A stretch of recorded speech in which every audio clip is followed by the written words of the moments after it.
মা বাচ্চাটাকে জিজ্ঞাসা করে, মারে তোর আব্বার কাছে গিয়া তুমি কি বলবা? দুইজনে কথাবার্তা করছে। এবার মেয়েটা বলে, আমি আমার আব্বার সাথে কথা বলবো না, আমি আব্বাকে আমি ডিমান্ড করব, আমি আমার আব্বার সাথে আড়ি দিব। আমার আব্বা আমাকে রেখে চলে গেলেন, আমি আমার আব্বার সাথে আম্মা কথা বলবো না। সন্তান এমন করে কিনা? সন্তানরা এরকম মাতা পিতার সাথে রাগ দেখায় কিনা?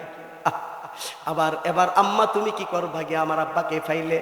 ওই উম্মে সালমা বলে, আমি প্রথম ওই তোমার আব্বার চোখের পিছন দাগিয়া ধরবো, দইরা বলবো, কে বলো তো? হে আবু সালমা বলো তো কে? তোমার আব্বা আমাকে দেখছে না, দেখতে পারে নাই, তোমার আব্বা জানে না, কিন্তু বলতে পারবে না। মা আর মেয়ে বড় আশা আকাঙ্ক্ষা নিয়ে এরকম ভাবে যখন তারা কথোপকথন করতে করতে রাস্তা অতিক্রম করলেন, মদিনার গেটের সামনে গেলেন। দিনের নবীর দান্দান মুবারক শহীদ হয়েছিল এই উহুদ পাহাড়ে। নবীজির দান্দান মুবারক শহীদ হয়েছিল। আমার নবীজি কত না কষ্ট করেছে, এই 13টা বছর কত কষ্ট করার পর শেষ মুহূর্তে যখন তাকে মেরে ফেলে দেওয়ার যখন সিদ্ধান্ত করলো, নবীকে আল্লাহ তাআলা হুকুম করলেন, আপনি হিজরত করে চলে যান। আমার নবীজি হিজরত করে মদিনায় চলে গেলেন। হিজরত করার সাথে সাথে কিছু সাহাবীরা হিজরত করে চলে গেলেন, কিছু সাহাবীরা আগেই চলে গেলেন, কিছু সাহাবীরা যাইতে পারছিলেন না। একজন সাহাবী ছিলেন উম্মে সালমা, আর তার স্ত্রী ছিল আবু সালমা। আবু সালমা আর উম্মে সালমা এই দুইজন স্বামী আর স্ত্রী, এবং তার মেয়ে ছিল সালমা। এই জন্য সালমার মা এবং সালমার বাবা, এই সালমার মা সালমার বাবা তারা যাইতে পারে নাই। অনেক দিন হয়ে গেল। এই আবু সালমা রাসূলের প্রাণ নিবেদিত প্রাণ ছিলেন। যখন মক্কা দেখলো নবী নাই, সেই লোকটা আর সে মক্কা থাকতে রাজি না। সে সালমাকে বলল, সালমারে আসো আমরা মদিনায় হিজরত করব। সালমা বলে, আমাকে তো আমার আব্বা আমার বংশের লোকেরা যাইতে দেয় না। সালমাকে ফালাইয়া, তার মেয়েকে তার স্ত্রীকে ফালাইয়া, তার সন্তানকে রাইকা, তার স্ত্রীকে রাইকা ওই আবু সালমা মদিনায় চলে গেলেন। আমার রাসূলের হিজরত করলেন, আমার রাসূলের দরবারে চলে গেলেন। কিছুদিন হয়ে গেল। এবার সেই সালমা, আবু সালমা যখন চলে গেল, উম্মে সালমা তার স্বামীর জন্য মন চটপট করতেছে, স্বামীর জন্য মন চটপট করতেছে। এবার উম্মে সালমা তার বাবার কাছে, তার বংশ লোকের কাছে বলতেছে, যেখানে মক্কার মধ্যে আমার রাসূল নাই, যেখানে আমার স্বামী নাই, যেখানে আমার রাসূল নাই, আমার স্বামী নাই, সেখানে আমিও থাকতে চাই না। আমি হিজরত করে আমি মদিনায় চলে যাইতে চাই। সুবহানাল্লাহ। আবার তার কাকুতি মিনতি যখন করলো, সাথে সাথে তার আব্বা তাকে অনুমতি দিল, যাহারে মা যাও, তুমি তোমার স্বামীর কাছে চলে যাও। এবং তার মেয়েটাকে নিয়ে, ওই উম্মে সালমা তার মেয়েটাকে নিয়ে মদিনার দিকে রওনা করলেন। মদিনায় যাওয়ার পথে যাইতেছে যাইতেছে অনেক দূর মদিনা। মক্কা থেকে মদিনাটা 450 কিলোমিটার দূর। ওই মদিনার দিকে যখন মা আর মেয়ে রওনা করলেন, রাস্তার মধ্যে যায় মা বাচ্চাটাকে জিজ্ঞাসা করে, মারে তোর আব্বার কাছে গিয়া তুমি কি বলবা? দুইজনে কথাবার্তা করছে। এবার মেয়েটা বলে, আমি আমার আব্বার সাথে কথা বলবো না, আমি আব্বাকে আমি ডিমান্ড করব, আমি আমার আব্বার সাথে আড়ি দিব। আমার আব্বা আমাকে রেখে চলে গেলেন, আমি আমার আব্বার সাথে আম্মা কথা বলবো না। সন্তান এমন করে কিনা? সন্তানরা এরকম মাতা পিতার সাথে রাগ দেখায় কিনা? আবার এবার আম্মা তুমি কি করবা গিয়ে আমার আব্বাকে ফাইলে? ওই উম্মে সালমা বলে, আমি প্রথম ওই তোমার আব্বার চোখের পিছন দাগিয়া ধরবো, দইরা বলবো, কে বলো তো? হে আবু সালমা বলো তো কে? তোমার আব্বা আমাকে দেখছে না, দেখতে পারে নাই, তোমার আব্বা জানে না, কিন্তু বলতে পারবে না। মা আর মেয়ে বড় আশা আকাঙ্ক্ষা নিয়ে এরকম ভাবে যখন তারা কথোপকথন করতে করতে রাস্তা অতিক্রম করলেন, মদিনার গেটের সামনে গেলেন। মদিনার গেটের পাশে গিয়ে দেখে মাইকের আওয়াজ আসছে, ইন্না লিল্লাহি ওয়া ইন্না ইলাইহি রাজিউন। মাইকে এলান করে দিয়েছে, আজ যুদ্ধের ময়দান থেকে একজন সাহাবী শাহাদাতের সুধা পান করলেন, শহীদ হয়ে সাহাবী ফিরে আসলেন। এই সাহাবীর নাম হলো আবু সালমা। আবু সালমা নামক একজন হিজরতের সাথী, রাসূলের হিজরতের সাথী ইন্তেকাল করিয়াছেন। ইন্না লিল্লাহি ওয়া ইন্না ইলাইহি রাজিউন। মাইকে যখন সে ঘোষণা দিল, তার ভিতরটা কম্পিত হয়ে গেল।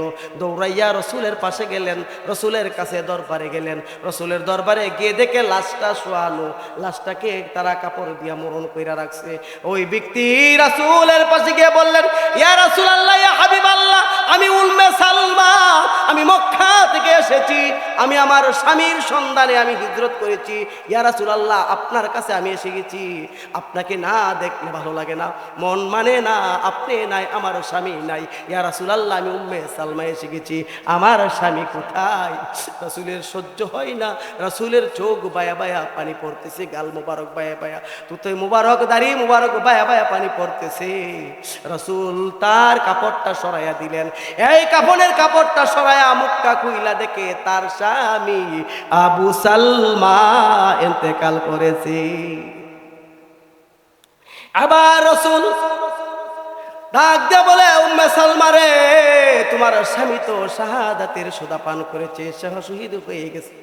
এবার মেয়েটা কাঁদে, স্ত্রী কাঁদে, কোথায় যাবে, কোথায় থাকবে, কি খাবে, খেয়ে তাদের ভরণ পোষণের নেবে। যখন তারা স্বামী আর স্ত্রী একসাথে ছিল, এরা প্রথমে এরা চুক্তি করেছিল, বলেছিল যে উম্মে সালমা, আমি যদি তোমার আগে মারা যাই তাহলে তুমি ভালো একটা স্বামী দেখে বিবাহ করে নিও। সুবহানাল্লাহ। আর উম্মে সালমা কইতেছে, স্ত্রী কইতেছে, হে আমার স্বামী আবু সালমা, তোমার আগে যদি আমি মারা যাই তুমি আর বিয়া করতে পারবে না। সুবহানাল্লাহ। মানে এই জায়গাটা অন্য কোনো মহিলাকে দেখতে চাই না। আর স্বামী বলতেছে, আমি যদি তোমার আগে মারা যাই তাহলে তুমি আমার চেয়ে উত্তম একটা স্বামী পাইবা এবং ওকে তুমি বিবাহ করে নিও। সুবহানাল্লাহ। আমার নবীর বহু বিবাহের এইটাও একটা কারণ। সুবহানাল্লাহ। আমার বন্ধুগণ, সংক্ষেপে বললাম, এরপরে রাসূল সাল্লাল্লাহু আলাইহি সাল্লাম ওই বাচ্চার ভরণ পোষণ কে নিবে? ওই স্ত্রী, ওই আবু সালমার স্ত্রীর ভরণ পোষণ কে নিবে? রাসূল পরে জিবরাইল আলাইহিস সালাম বলেন, ইয়া রাসূলুল্লাহ, আপনি, ইয়া হাবিবাল্লাহ, আপনি ওই মেয়ে এবং ওই মহিলার ভরণ পোষণের দায়িত্ব নিতে আমার আল্লাহ হুকুম করেছে। সুবহানাল্লাহ। আর জোরে বলুন সুবহানাল্লাহ। ওই যে স্বামী দোয়া করেছিল, আমার যে উত্তম স্বামী তুমি পাবে, তুমি তাকে বিবাহ কইরা নিবে, তখন এই রাওয়ায়াত তার কানের মধ্যে পৌঁছেছে। তখন সে চিন্তা করলো, তখন রাসূল সাল্লাল্লাহু আলাইহি সাল্লামকে সে বিবাহ করলেন। আমার রাসূল সাল্লাল্লাহু আলাইহি সাল্লাম বহু বিবাহের এইটা একটা কারণ, নিজের স্বার্থে অনেক বিবাহ রাসূল করে নাই। কথা বলুন ঠিক কিনা? চার তাকবীর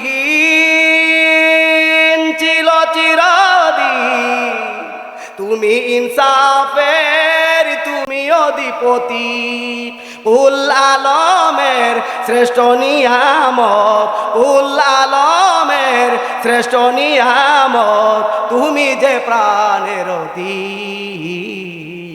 হে রাসূল, বুঝি না আমি, রেখেছ বেঁধে মুড়ে কোন সুতায়, তুমি রেখেছ বেঁধে মুড়ে কোন সুতায়।